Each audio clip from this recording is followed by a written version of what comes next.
All right, guys, I have a very special guest I'm about to bring on. I actually recorded this earlier, but I wanted to give a little intro because he was here for a very short period of time. He's a very busy guy. It took us 1 year to get this interview with Matt Lieberman. So he's a top professor at UCLA. He went to Harvard, and he's a neuro guy, psychology guy, but studies the scientific aspects of our brain, specifically how they relate to how we socialize. Now, here in the accelerator, we're applying this. I asked him to give a talk on specifically money. What do you need to know about the social aspects of money? So we talked about what you're about to hear. We're going to talk about using money to increase your connections with people. There's techniques to do that. How certain financial decisions will push you away from those relationships and will have not just harm to your social life, but harm financially for you. And we'll talk about status and money. So we're going to switch here. Matt Lieberman's on. Pay attention. This guy's awesome. His book, Social, isn't one of the top books I've been recommending for years now. So let's talk here in this accelerator program. Let's talk about, your professor at UCLA. You've got this great book, Social.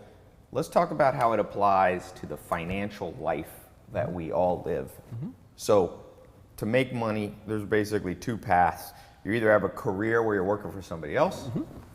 or you're working for yourself as an entrepreneur.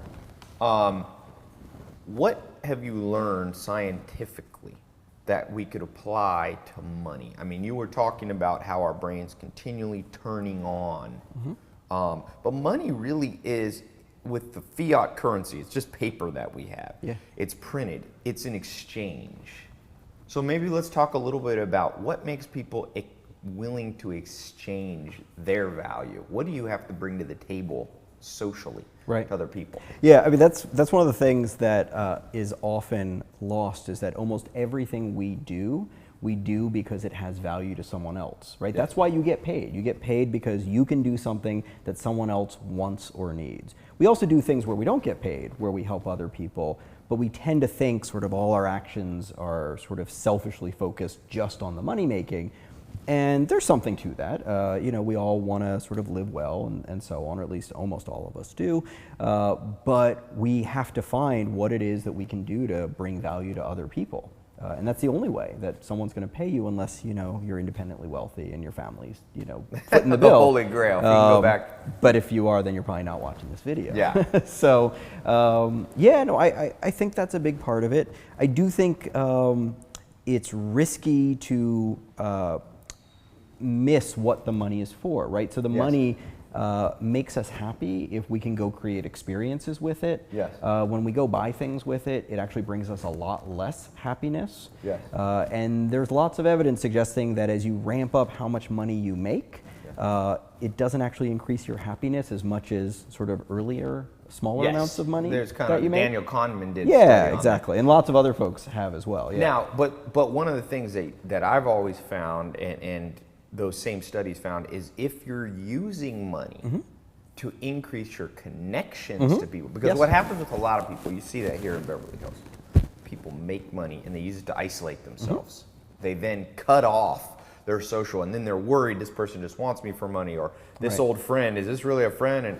And so you've probably seen that too, is that if you use money as a tool, if you fly in your old friends and things like that, then it can be bolstering. It can. I mean, it's tricky because, if you're now wealthy and your friend isn't, there's awkwardness there, right? Yes. But if it's done right, if it's done in a way that doesn't feel like it's status focused, and it's about, look, I want to bring the people I love and like together to go do fun things, then I think people tend to be pretty happy about that as a connection building sort of thing. And you also have to be careful as you're making the money that all your choices aren't isolating you at that point too. Most of us spend a third of our day working. Mm-hmm. So if all your choices purely focus on the money making and not on connection during that time as well, that's a huge chunk of our life. And so most of us work in offices, and I can be squirreled away in the corner just on my spreadsheets doing my thing, or I can be trying to do something that's more connected to the people that I spend these hours and hours with. Yeah. And I think that both of those things are important. You got to spend some time alone doing your own thing, but we can make decisions that take us away from other people. Yeah. You know, I had this opportunity to go do work in Russia where I would have been away from my family for about a year. Wow. It was really, really lucrative, but I would have been away from my son as he was going through and now that I've lived that year, it was like the best year of his life that I get to be a huge part of.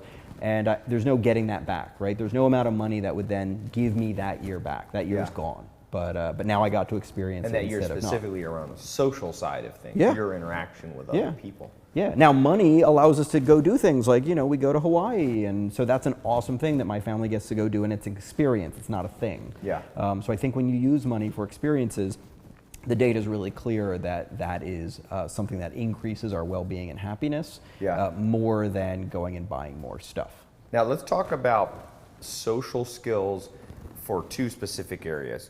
Networking, you know, everybody knows it's not always what you know, it's who you know. Sure. And people want to, a lot of people watching are in early stages. They want to raise investment money from investors. They need to find mentors in business. You know, there's all this kind of practical application. What are some things that you found? Because status is, Dr. David Buss, I don't know if you know, he's become a friend, and he's written and done a lot of work on the subject of status. And I always tell people, you know, when you want to raise investment money, when you want to meet other influencers, you can't be so naive as to say they're not going to be gauging your status. People, like you say in the book, in this chapter 2, our brain is continually gauging the people around us. Yeah. What, and so the my natural answer to people is, as your status goes up, people are more likely to invest in you. They're more likely to partner with you. They're more likely to become an ally and introduce you to their friends or mentor you. Sure.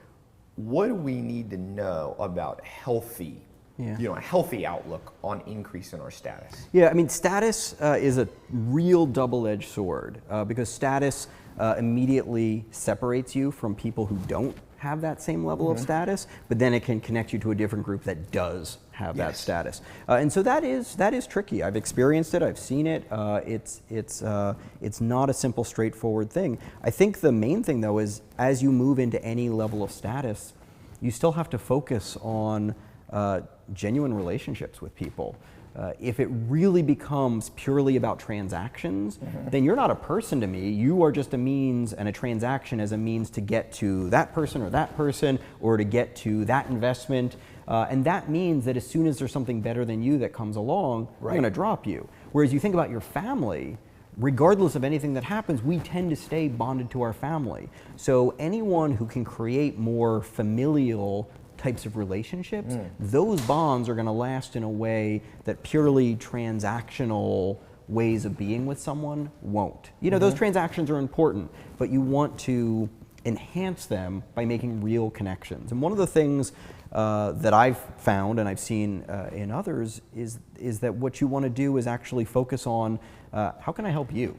Yeah. Right? We're so focused on, if I get this meeting, you can help me, you can help me. Well, they're not thinking about that. Yes. So if you want to be someone that this person wants to be around, show them the ways in which you can help them. Yes. And they'll reciprocate. Reciprocity is a really powerful human motive. Yeah. So make real connections and be useful, be helpful. Yes. That sticks, that makes an impression. Yeah, you see that a lot of people will go and they'll go to investors and go, I need your money so I could do this and da-da-da. And they haven't gotten into the head of what that person wants. Maybe that investor's looking to change the world with their money. They want a social good, or maybe they just want pure returns, or maybe they want a business that they think is fun.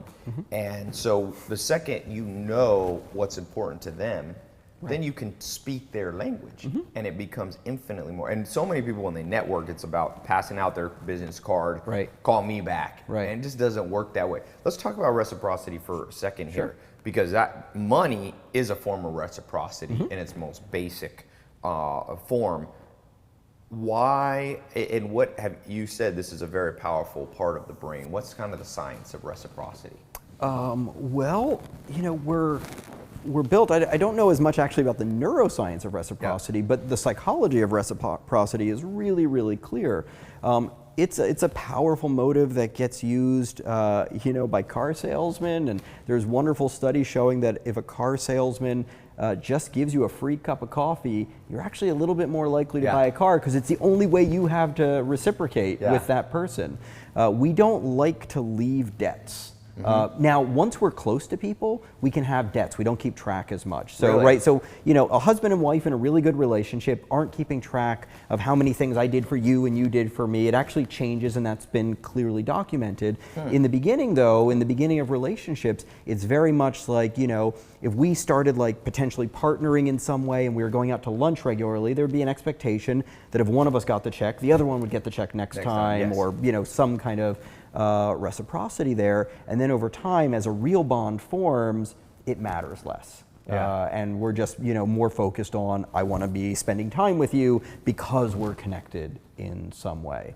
And so that's an important thing. That's actually a way that you know that you're getting closer with someone, is when you find that you and hopefully the other person is keeping track of that stuff less than they used to. It means you're actually being genuine one-to-one people as opposed to transactional creatures.